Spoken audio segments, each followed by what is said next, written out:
Mr. Farage. Well, Mr. President, I share with you and others in utterly condemning what has happened and in sympathising with the family and friends of those affected. And it was quite something to see millions of people on the streets of Paris and elsewhere, sincere, worried and in some cases very frightened people.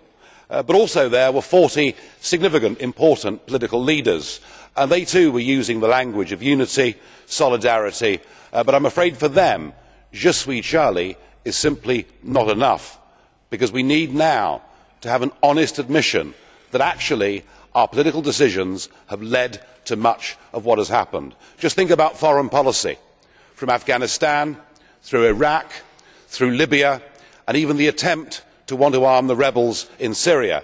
All of this was done, we were told, to make our streets safer, and in fact what we have done is to stir up very deep resentments within much of the Muslim community, and it has had the very opposite effect.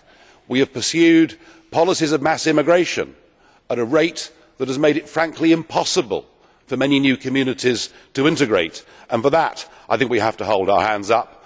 And perhaps worst of all, we have been guilty of weakness, of lack of courage, of lack of assertion in who we are as people, and we have turned a blind eye within many of our minority communities to practices that would not be tolerated in the rest of the population, and indeed we have allowed preachers of hate to go around saying things that are totally unacceptable.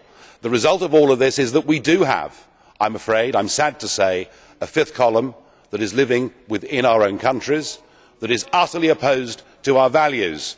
And how we deal with that problem is vital for the future. We must embrace the vast majority of Muslims who themselves are horrified by the civil war that is going on within Islam. But unless we are prepared to admit our own culpability in much of what has happened, we are not going to be able to find solutions. I would suggest this, though, for the future.